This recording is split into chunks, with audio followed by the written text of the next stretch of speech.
Chapter 174. Armistice. James died first. Remus ought to have expected that. He would have been waiting right at the front door. It would never even have crossed his mind to hide or run. Then Lily, standing in front of her son. Remus pictured her defiant face, her hands gripping the sides of the cot, her green eyes blazing. She would have met death with her eyes wide open. That was certain. And then Peter next. Oh, Peter, the idiot, the brave, ridiculous idiot. He must have heard about James and Lily. He must have known at once who was to blame. After all of those years in James and Sirius's shadow, Peter's first instincts had been to face Black himself. He'd inadvertently led Aurors right to Sirius, so his brutal death hadn't been completely in vain. Right to Sirius. And there was the block, like a curtain falling across the scene. Remus's mind wouldn't touch Sirius. He couldn't get there, couldn't picture any of it. He supposed that was his brain's way of protecting him. It hurt enough just knowing the bare facts. Mary came over as soon as she'd hung up the phone. She was the only person he could have tolerated anyway, and God, she was so strong. He lay his head in her lap, and she stroked his hair like a mother. Sirius, he wept over and over, clinging to her shirt. Sirius. I know, she whispered back, tears streaming down her cheeks, dripping into Remus's hair. I know. She'd brought a sleeping draught with her, and Remus drank it all down greedily, eager for escape. While he slept, Mary packed up all of Sirius's things, all of his clothes, his records, his books. When Remus got up, the flat seemed almost empty. I had Darren move them down to the garage, she explained. You don't need to touch any of it until you're ready. The bike's gone, I don't know where. He must have taken it, Remus said, feeling numb. He was already wondering how much alcohol he had in the flat, and whether or not he ought to wait for Mary to leave before he started working his way through it. Remus, I have to go now, she said gently, standing up, hugging herself. She looked small. Mary had always been a larger-than-life sort of girl, but Remus realised that she could barely be 5'5". Yeah, of course, he murmured. There was definitely some gin under the sink in the kitchen. I'll be gone for a while, she said. I'm going... Darren's taking me to Jamaica. I'll stay with family. I need some time away. I don't know when I'll be back. Oh. He looked her in the eye properly. She wasn't wearing any makeup. He hadn't seen Mary without eyeliner and lipstick since he was 12. Is there... Can someone stop by to see you? I don't mind making a phone call for you. It's fine, he said. Don't worry about me. But I will, she said, smiling half-heartedly. Are you sure I can't contact anyone? There's no one, he said. I've got no one. Perhaps speak to Moody or Arthur. Yeah, good idea. Remus nodded. He didn't want to talk to anyone, but he didn't want her to worry. Do you know what we're supposed to do now? I don't know. Have you spoken to Dumbledore? Mary snorted. Good luck getting hold of him. Too busy being congratulated by the ministry. He'll probably be at the memorial service. Remus felt as if an ice-cold blade was twisting in his gut. This couldn't be real. Why us? He said, looking up at her, desperate for answers. Out of everyone, why is it you and me left, and not Lily and James? Who decided that? It's bollocks. I know, sweetheart, she said softly. I know. He couldn't wait any longer. He went to the kitchen and grabbed the nearest open bottle from the cupboard. Gin left over from some party or another. He didn't pour a glass, just drank. Remus, Mary said, chewing her lip, watching him from the living room. I really do have to go. Do you promise you'll get in touch with Arthur? Yeah, he nodded. He just wanted her to leave now. See ya. Goodbye, love. I'll be back, I promise. And she left, and Remus was alone. Chapter 175, 1982. New Year's Day, 1982. Someone was banging on the door. They'd been doing it for a while now, and showed no sign of stopping. If anything, it was getting worse. Remus opened his eyes. His throat was dry and his head hurt. Actually, everything hurt. He'd been sleeping on the couch for weeks, or months. Who cared? It was uncomfortable, but he couldn't bring himself to enter the bedroom. Most nights he was too drunk to move anyway. Most days he was too drunk. He didn't have hangovers anymore, just breaks between bottles. The kids next door didn't mind running down to the off-licence every other day for him. He was probably making a killing in spare change. The banging continued. "Remus!" The muffled sound came through the door, and whoever was on the other side kept hammering away. "Fuck off," he shouted, his throat as raw as sandpaper. He reached for the nearest bottle on the floor beneath him and swigged from it. He nearly choked on the burning whiskey, but managed to get most of it down, thank God. He couldn't afford to waste one drop of oblivion. "Remus, let me in!" It was Grant. He recognised the voice now, maybe the scent too, but his senses had been a mess since... No. He curled up, burying his head in the sofa cushions. He couldn't talk to anyone, he couldn't see anyone, he just needed to be left to drink and to forget, please. "Fuck off," he sobbed, yelling at the door.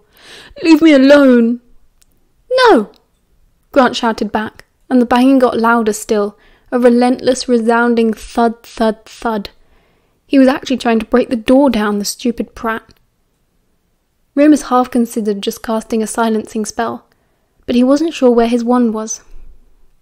He rolled over again and got up.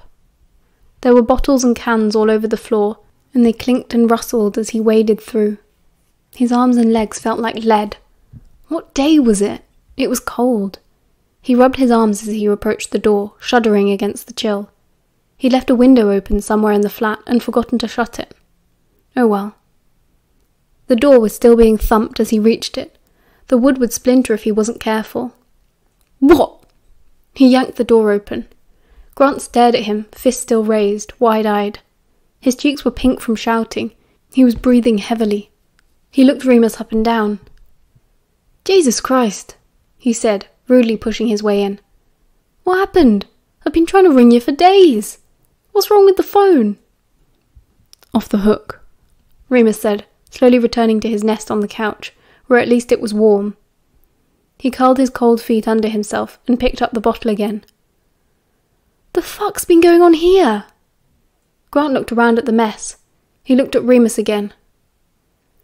"God, he ain't left you, has he?" Remus stared up at him, and he couldn't help it. He began to cry. He leaned forward on his knees, dropping his head into his hands, and he bawled like a child. "Shit!" Grant hurried to sit next to him, not minding the empty cans, the smelly cushions and blankets. "Me and my big mouth. I'm sorry. I didn't mean..." He pulled Remus into him without a thought, and it must have been awful, because Remus knew he hadn't washed in ages. All he'd done was drink and cry for days and days and days, but Grant held him fast. "They're all gone," Remus said, when he could speak. "I'm alone." "Bollocks," said Grant. "You're not alone." Remus cried even harder. Not a single day went by, and not one day would ever go by for many years that he did not think of Sirius and suffer. It was an abstract and cruel torture, and Remus resigned himself to a life of utter misery. Everywhere he looked he was haunted by the thoughts and memories of his friends, of the things they could never do, and the things he had not done in time. He attended the funeral, a joint one for Lily and James, followed by a memorial for Peter. Remus sat at the back and left before the wake, in case anyone tried to speak to him. He was terrified that someone might ask him about Sirius, might ask him what he knew, or tell him something he didn't want to know. So Remus did not stay to reminisce or celebrate his friends' lives. Honestly, what a despicable idea. He went home alone and got drunk. He got drunk every day for weeks. He stayed at the flat in Soho. He had no choice in the matter, no money, no family, no friends.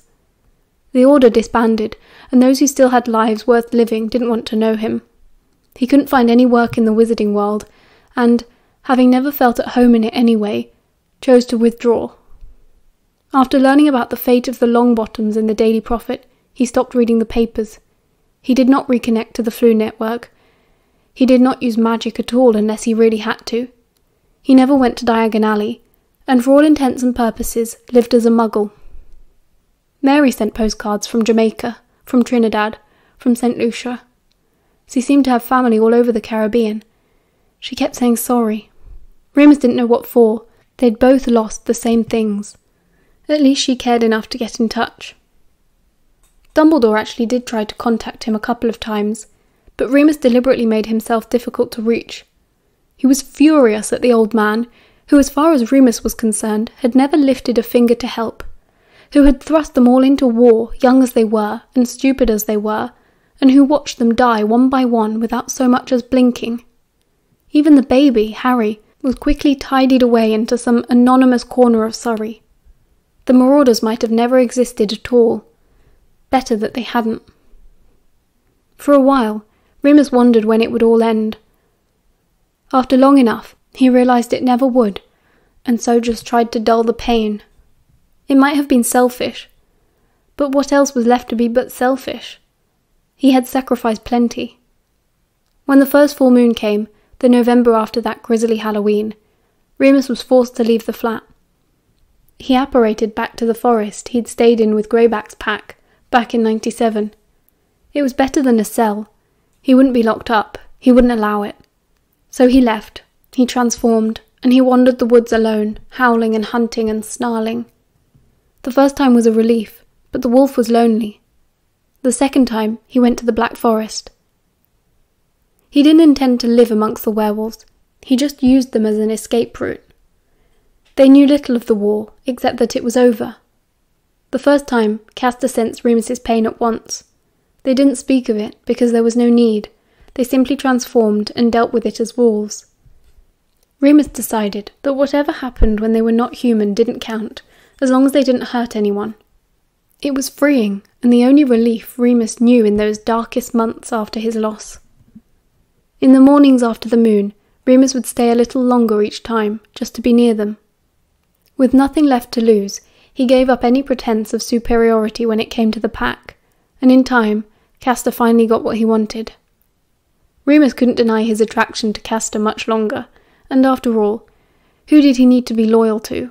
Was he supposed to live celibate for the rest of his life, simply because his first love had broken his heart?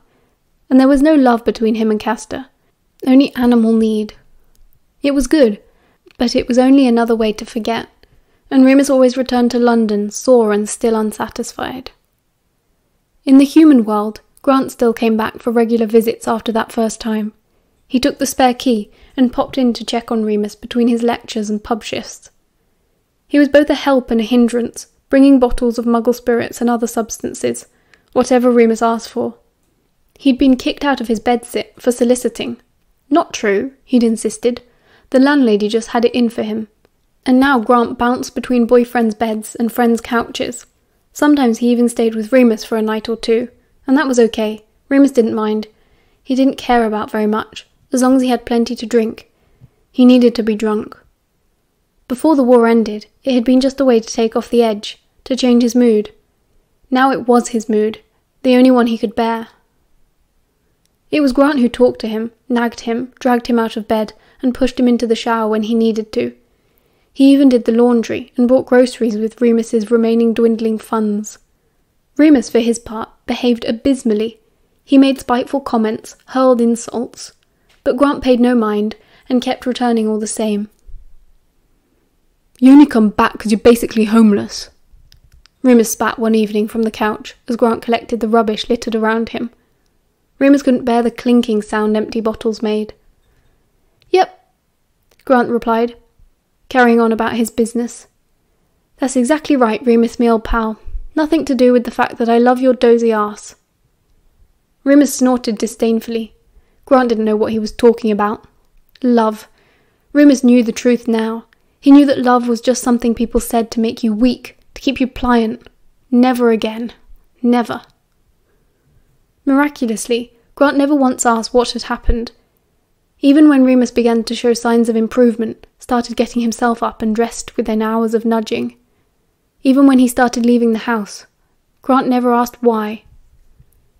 Remus knew he had ranted, in his drunken stupors, pouring out misery and rage about Sirius and James and Lily and poor Peter, and Sirius and Sirius and Sirius.